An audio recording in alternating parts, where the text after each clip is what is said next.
Hey guys, what's up? KyleHuntFitness. Got a video today talking about DUP, otherwise known as Daily Undulating Periodization. Now, this is a topic that has gotten a lot of publicity in the fitness industry over the last couple of years. So I figured I'd do like a vlog style video discussing it.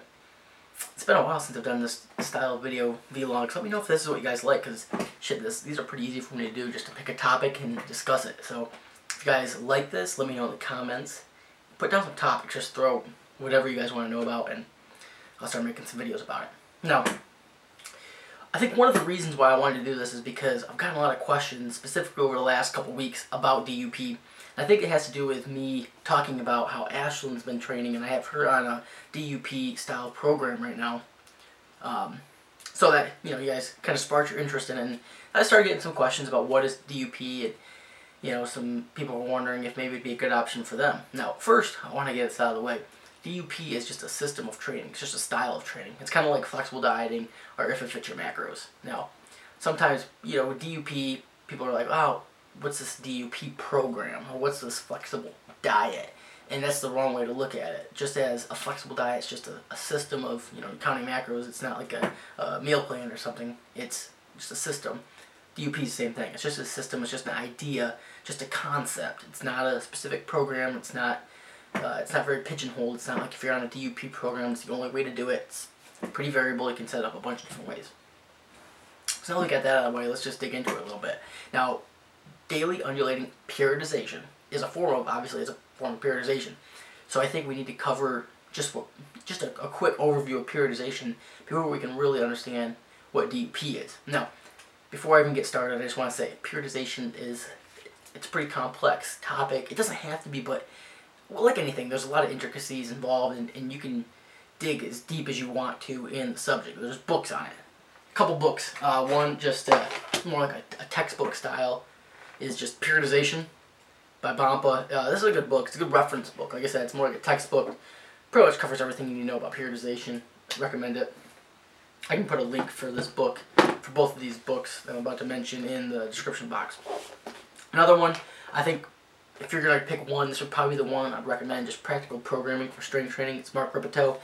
A little bit less of a textbook. It's still what I'd call a reference style book. Like, it's not something you're going to, probably sit down and read in one night, but something you'll have on your bookshelf as a reference, obviously. But highly recommend both of these books for a deep understanding of periodization, if that's something you guys are interested in.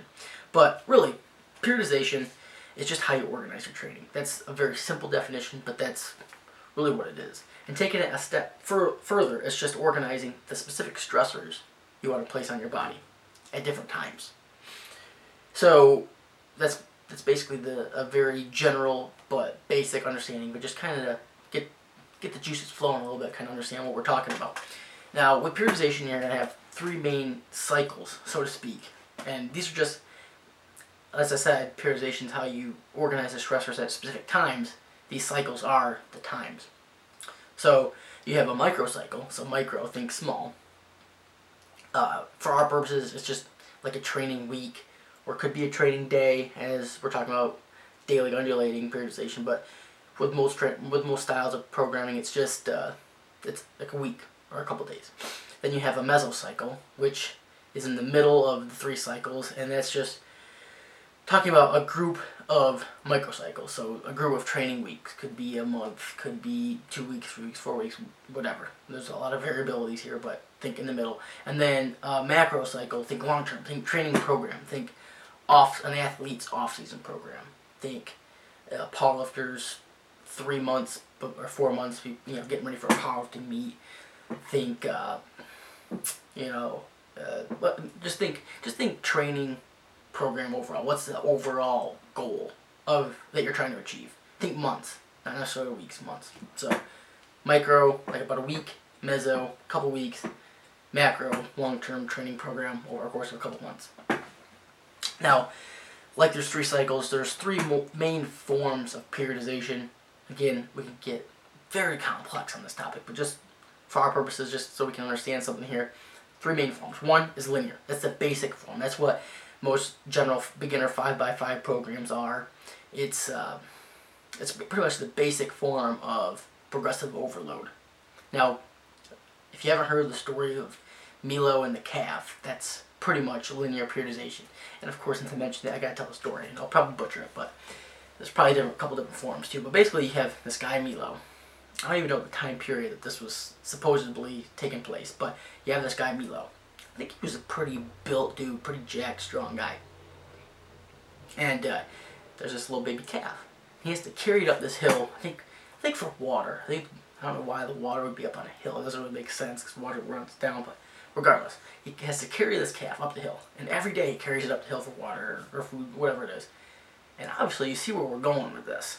He has to carry this thing every day, and every day it gets a little bit bigger, a little bit bigger, a little bit bigger. And then over a course of like a couple years, now he has this big ass calf, or excuse me, a big ass cow or bull, whatever it is, that he has to carry all up the hill. And supposedly he does it because of progressive overload. He's slowly worked up to the point where that's how strong he is. Now, you probably see the flaw in this, and if that was the case and that was the truth, and this was not some folklore, if this is the way it is, we'd all be a hell of a lot stronger, because you could just add 5 pounds to your lifts every couple weeks or whatever. Over the course of 10 years, you're going to have some ridiculously strong lifts, and that's not how it goes. Obviously, linear periodization is great, but it only works for a certain period of time. And then, so that's the first form. Then the second form is undulating periodization. Now, there's a difference between daily and just traditional undulating. Traditional undulating changes volume and intensity over the course of weekly, pretty much. So, daily undulating periodization, what we're going to get to later, is different. Just strict undulating periodization is a weekly change in intensity and volume. So these training stressors that we're talking about in periodization, how you organize your training over a course of time. Undulating periodization may be, week 1 is a hypertrophy style program, so you're doing 3 sets of 10. Week 2 maybe is 5 sets of 5. Then week 3 may be 4 sets of 7 or something in between that. Or maybe week 1's 3 sets of 10, week 2's like a power 8 sets of 2. You see what I'm going with this. It's just that weekly changes. Whereas linear, which I guess I didn't really explain, normally starts out with a higher volume and works down to lower volume but higher intensity. So, and normally in 4-week blocks. So it might be 4 weeks of one style, then another 4 weeks of another style, but it's all one training, like one system. So you're doing like 3 sets of 10 for the first month, 5 sets of 5 the second month, then 7 sets of 3 the third month, and then maybe you start back over and just change your percentages or whatever, and then start back over. Where undulating, it's just like week 1, week 2, week 3, everything is different. Then the third form is the conjugate or conjugation style periodization, and this is obviously, as soon as I said that, I'm sure most of you thought immediately in your head West Side Barbell. So really what conjugation all it is training or changing the training exercises, specific exercises, and then training stressors, but training them all simultaneously. So you're constantly training or changing the exercises, and you're simultaneously using the same training stressors. Think, like I said, the easiest comparisons, West Side Barbell, think max effort day, dynamic effort day, constantly changing exercises in or out. So that's one form of periodization. So another thing to think about is, I think sometimes people get the misconception that it's, if you follow one style of programming, or one style of periodization rather, it's if you're doing conjugate, only conjugate. If you're doing linear, only linear. If you're doing undulating, only undulating. But really, they're all working together at the same time. It's kind of like energy systems. So like if you're training an energy system, obviously there's multiple energy systems, but they're all working at the same time, but your specific activity will dictate how much of each, what percentage, or what energy system is over dominant and what's less dominant. Kind of the same idea with linear periodization, or with periodization. You're, like for instance, it's kind of the same idea with periodization. So keep that in mind as we get talking about it. So that brings us to DUP, daily undulating periodization. And it's like undulating periodization, but instead of changing weekly, you're changing daily. So day 1 might be 3 sets of 10. Day 2, 5 sets of 5. Day 3, 7 sets of 3, or whatever. You do it 100 different ways. Like I said, it's a training concept, not necessarily a training program. So really the thing to consider here, really the take-home point is daily undulating periodization. All it is you're changing your daily volume and intensity. Now, like I said in the beginning, DUP is very interchangeable, very variable. So you can do it, you can set it up in a lot of different ways. I think a lot of times people think that, oh, if I can't do DUP, I can't squat 5 days a week, 6 days a week. Obviously, if you're only training squats or legs once a week, you can't just go from once a week to 5 days a week. It doesn't make sense. Maybe gradually work up to 2 or 3, but really, there's no specific exercises that need to be daily undulated. There's no specific training frequency. Now, DUP does shift to more of a higher frequency. It's one of the benefits of it. That's one of the reasons why it works. But I mean, you can train twice a week and do daily undulating periodization. You can do DUP 3 days a week, 4 days a week, 5 days a week, 7 days a week. It does not matter. It's just as long as you just keep the same principles, same concepts of undulating the periodization each day, or undulating the rep schemes each day, the intensities and the volume each day, it's going to work for you. So, why does it work? So what's the big deal? Why does it work? First off, I want to say it's nothing like magical. Obviously, it's nothing that you're on some DUP style program and you're just going to get so much unbelievably strong, unbelievably jacked and muscular just because it's a superior style of training. Really, when you boil it down, like I said, all these periodization models kind of work out together because they're all very similar. I mean, at the end of the day, you got to do more work. You got to do more volume. You got to do more to get improvements. Progressive overload is still very important. Volume is very important. So the mode of periodization cannot change that fact. But like I said, one of the benefits of it is it does allow more frequency. Generally, with more frequency, you can do more volume, and volume is a huge indicator of hypertrophy and strength. So it sets itself up very well to do higher frequencies.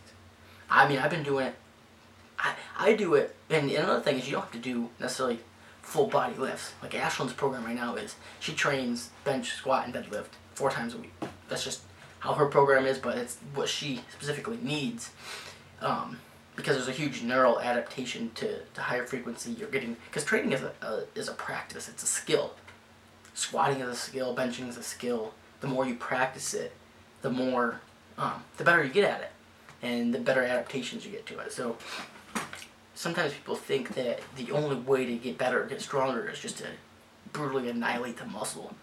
And yeah, that's one way. To grow muscle is definitely, building muscle is definitely one way to get stronger, but it's not the only way. So, like for instance, she's on a full body 4-day-a-week program, but I'll run it as upper lower, and a lot of times I'll run it like a 6-day cycle upper lower, where it'll be like day 1 and 2 is like squat, like a squat deadlift day, then like a bench press day, and the first is, we'll say, hypertrophy, so like 3 or 4 sets of 10. And then I build like a linear periodization in there to where I try to add weight each week over like a 4-week period. Then maybe the second wave is day 2 or day 3 and 4 is like again squat deadlift day and bench day, but it's so basically upper lower or lower upper with power. So then maybe it's 8 sets of 2 or 10 sets of 2 or something, 7 sets of 3.